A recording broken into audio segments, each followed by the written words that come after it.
வணக்கம் doctor tax Tamil. என் பேர் doctor Murugasundaram. நான் ஒரு தோல் மருத்துவர்.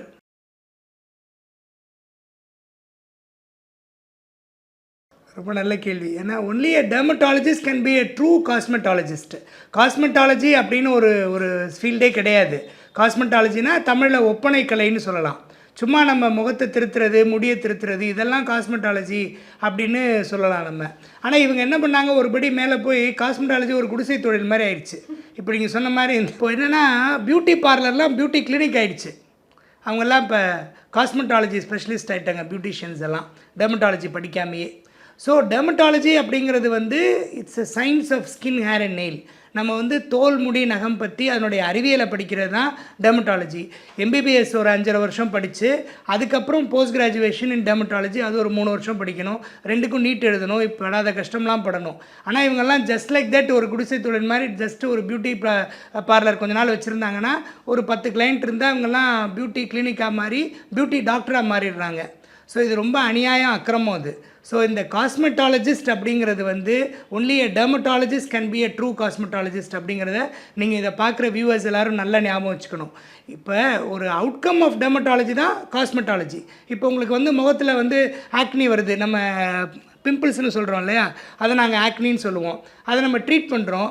அதை ட்ரீட் பண்ணி அது ஸ்கின் வந்து நார்மலாக நல்லா அந்த பழையபடி அந்த பரு இல்லாமல் இருக்கிறது தான் காஸ்மெட்டாலஜி அவுட்கம். ஸோ அதை நம்ம ஒரு பிரச்சனையை ட்ரீட் பண்ணால் அதனுடைய அவுட்கம் தான் காஸ்மெட்டாலஜியாக வருது. ஸோ நீங்கள் என்ன யோசிக்கிறீங்கன்னா, எடுப்புலேயே பியூட்டி பார்லருக்கு போய் எதையாவது க்ரீமை தடவி சரி பண்ணிடலாம் அப்படின்னு. அப்படி பண்ணவே முடியாது. ஏன்னா ஸ்கின், ஹேர், நெயிலில் வர்ற ப்ராப்ளம் எல்லாமே நம்ம உள்ள உடம்புல நடக்கிற பிரச்சனையை தான் வெளியில் வெளிப்படுத்துது. So internal problems are reflected from over the skin, through the skin. So அடுத்தது காட்டும் பளிங்கு போல் நெஞ்சம் கடுத்தது காட்டும் முகம் அப்படின்னு வள்ளுவர் சொன்னது, முகம்னு சொன்னது தோல், முடி, நகம் தான். ஸோ அந்த காஸ்மெட்டாலஜி இப்போ அது மாதிரி ஈஸ்தட்டிக் மெடிசன் வேறு வந்துருச்சு. இவங்கெல்லாம் பியூட்டி பார்லர்லாம் இப்போ காஸ்மெட்டாலஜி பற்றி கொஞ்சம் அவேர்னஸ் வந்தோடனே ஈஸ்தட்டிஷியனாக வேறு மாறிட்டாங்க. இது எல்லாமே டெர்மட்டாலஜிஸ்ட் மட்டும்தான் பண்ண முடியுங்கிறத நல்லா ஞாபகம் வச்சுக்கோங்க. So only a good dermatology treatment will definitely give you cosmetology outcome. So அந்த பிரச்சனையை சரியாக ட்ரீட் பண்ணால் அந்த தோல் வந்து அழகாக இடப்போகுது, அதனுடைய அவுட்கம் நல்லா இடப்போகுது. அதே மாதிரி முடி கொட்டுறதுக்கான பிரச்சனையை கண்டுபிடிச்சி சரி பண்ணால் முடி நல்லா வளரப்போகுது. நகம் உடைகிறதுக்கு, உதுறதுக்கான, அது வந்து டேமேஜ் ஆகிறதுக்கான பிரச்சனையை கண்டுபிடிச்சி ட்ரீட் பண்ணால் அது சரியாகிட போகுது. அதை விட்டுட்டு பியூட்டி பார்லரில் போய் அது மேலே இந்த பழைய வீட்டை ரிப்பேர் பண்ணாமல் வெளியில் வந்து பெயிண்ட் அடிச்சுக்கிட்டே இருக்கிற மாதிரி, அது மாதிரி பண்ணால் எந்த பிரயோஜனமும் இல்லை. அட்வைசபிளே கிடையாது. ரொம்ப அருமையான கேள்வி. இந்த குளூட்டத்தியான் அப்படிங்கிறது வெரி பவர்ஃபுல் ஆன்டி ஆக்சிடென்ட். அது வந்து லிவர் டிசார்டர்ஸ்க்கு, அந்த மாதிரி நீங்கள் சொன்ன மாதிரி ஆன்டி கேன்சர் ட்ரீட்மெண்ட், அதுக்காக யூஸ் பண்ணது. இன்னும் நம்ம எஃப்டிஏல வந்து இன்னும் நம்ம ஸ்கின் ட்ரீட்மெண்ட்டுக்கெலாம் அதை அப்ரூவ் பண்ணவே இல்லை. அதாவது இன்ஜெக்டபிளாக ஓரல் மெடிசனாக அதை கொடுக்கலாம், ஒரு ஆன்டி ஆக்சிடெண்ட்டாக அதை கொடுக்கலாம்.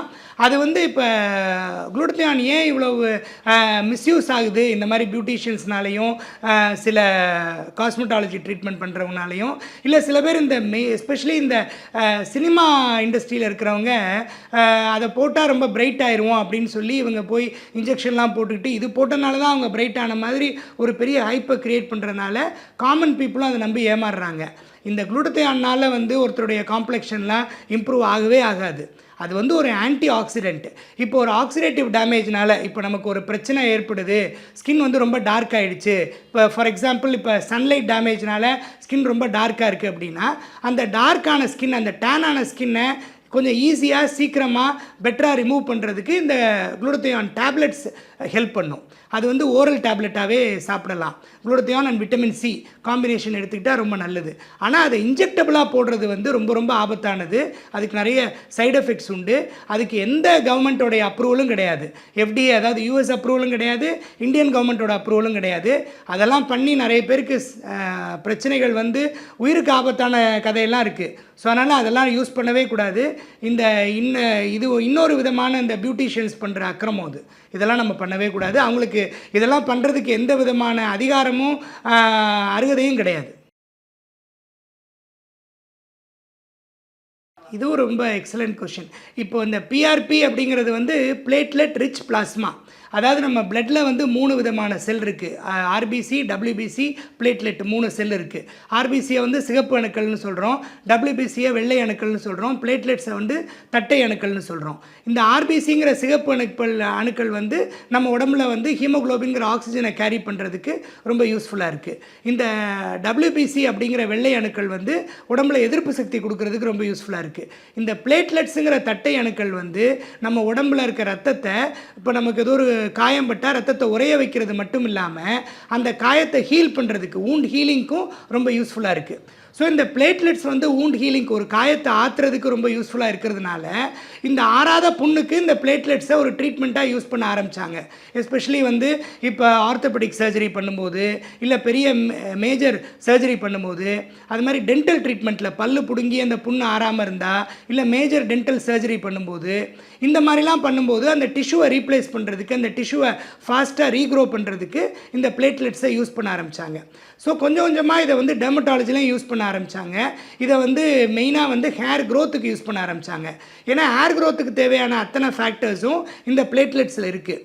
ஃபார் எக்ஸாம்பிள், இந்த epidermal growth factor, platelet rich பிளாஸ்மாவில் வந்து fibroblast growth factor, vascular endothelial growth factor, இந்த மாதிரி க்ரோத் ஃபேக்டர்ஸ்லாம் நிறைய இருக்கிறதுனால இது முடியினுடைய வளர்ச்சிக்கும் ரொம்ப யூஸ்ஃபுல்லாக இருக்கும் அப்படின்னு கண்டுபிடிச்சதுனால இதை வந்து யூஸ் பண்ணுறாங்க. ஆனால் இந்த பிளேட்லெட் ரிச் பிளாஸ்மா அப்படிங்கிற ட்ரீட்மெண்ட் மட்டுமே முடி வளர்ச்சிக்கு ஒரே ட்ரீட்மெண்ட் கிடையாது. இது ஒரு சப்போர்ட்டிவ் தெரப்பி தான். இப்போ நம்ம முடி கொட்டுறதுக்கான காரணத்தை கண்டுபிடிச்சி அதுக்கான ட்ரீட்மெண்ட் பண்ணும்போது அதோட அடிஷ்னலாக ஒரு சப்போர்ட்டிவ் தெரப்பியாக பண்ணலாம். அதுவுமே எல்லாருக்கும் இதை பண்ண முடியாது. ரொம்ப யங் ஏஜில் ஒருத்தர் பால்ட் ஆகிட்டா அவங்களுக்கு ஒரு சப்போர்ட்டிவ் தெரப்பியாக அதை கொடுக்கலாம். ஆனால் இதை வந்து டாக்டர்ஸ் மட்டும்தான் கொடுக்க முடியும். ஏன்னா இது உங்கள் ஓன் பிளட் எடுத்து அதை ப்ராப்பராக பிளேட்லெட்ஸை செப்பரேட் பண்ணி அதை திரும்ப இன்ஜெக்ட் பண்ணணும். இந்த மாதிரி இன்ஜெக்ட் பண்ணும்போது உங்கள் பிளட்டு வேறு பிளட்டோட மாறி போயிடுச்சு, இல்லை மிக்ஸ் ஆகிடுச்சுன்னா உயிருக்கே ஆபத்தாயிடும். ஸோ இது வந்து ஒரு இன்வேசிவ் ப்ரொசீஜர்.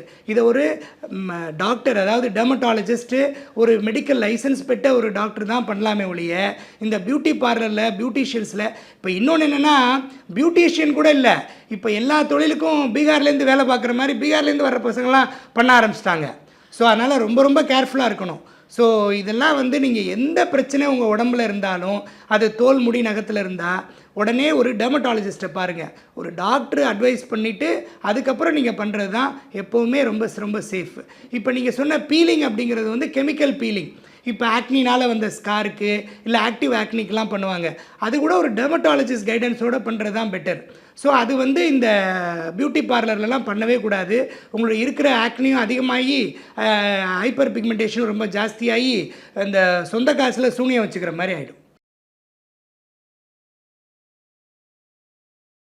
இதெல்லாம் பண்ணவே கூடாது. இந்த ஃபேஷியல் அப்படிங்கிறதே வந்து நீங்கள் பாத்ரூம் கழுவுற சொல்யூஷனை தான் ஃபேஷியல்னு மூஞ்சில் தடவுறாங்க. ஸோ இப்போ நீங்கள் ஃபேஷியல் பண்ணுற கெமிக்கல்ஸோட இன்க்ரீடியன்ஸ் எடுத்து பார்த்தீங்கன்னா, நீங்கள் வீட்டில் வந்து ஹார்பிக்கோ ஒரு டோமெக்ஸோ எடுத்து பார்த்தீங்கன்னா சேம் இன்க்ரீடியன்ஸ் இருக்கும். நான் சும்மா ஒரு விளையாட்டுக்கு சொல்லலை.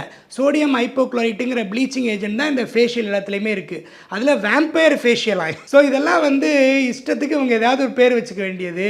இந்த ஃபேஷியல் பண்ணுற எல்லா கெமிக்கல்ஸும் ஒரே இந்த நாராசமான கெமிக்கல்ஸ் தான். இதெல்லாம் போட்டால் நல்லா இருக்க மூஞ்சி நாரத்தனமாக ஆகிடும், அசிங்கமாக கெட்டு போயிடும், ரொம்ப ஸ்கின்னெல்லாம் பீல் ஆகி உங்களுக்கு ரொம்ப மோசமாகிடும். ஸோ இதெல்லாம் பண்ணவே கூடாது. இது நீங்கள் அந்த கெமிக்கல்ஸ் எல்லாம் மோந்து பார்த்தாலே அவ்வளோ நாத்தம் அடிக்கும். ஸோ இதெல்லாம் வந்து எப்படி மூஞ்சில் தடவிட்டு கண்ணில் வர வெள்ளரிக்காய் வச்சுட்டு உட்காந்துருக்கீங்க 1/2 மணி நேரம் தெரியல.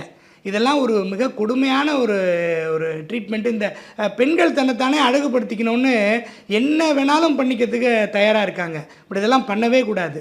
இப்போ உங்களுக்கு ஏதாவது ஒரு ஸ்கின்னில் ஒரு ப்ராப்ளம் இருக்குது, உங்களுக்கு உங்கள் ஸ்கின் எதிர்பார்த்த மாதிரி இல்லை அப்படின்னா உங்களுடைய நியர்பை டெர்மட்டாலஜிஸ்ட்டை பாருங்கள். அவங்களுக்கு என்ன பிரச்சனைன்னு பார்த்து அதுக்கு தகுந்த ட்ரீட்மெண்ட் கொடுப்பாங்க. பழையபடி ஸ்கின் வந்து தன்னைத்தானே செல்ஃப் ரிப்பேர் பண்ணிக்கும். இப்போ மற்ற உறுப்புகளை விட ஸ்கின்னுக்கு இருக்கிற ஒரு மிகப்பெரிய யூனிக் கேரக்டர் என்னென்னா, தன்னைத்தானே செல்ஃப் ரிப்பேர் பண்ணிக்கும். எவ்வளோ அடித்தாலும் இது சொல்லுவார்ல வடிவேல், எவ்வளோ அடித்தாலும் தாங்க வேண்டான்னு, அது ஸ்கின் ஹேர் நெயிலுக்கு தான் பொருந்தும். நீங்கள் எவ்வளோ டேமேஜ் பண்ணாலும் அதை பொறுத்துக்கிட்டு திரும்ப பழையபடி தன்னைத்தானே ரிப்பேர் பண்ணிக்கும்.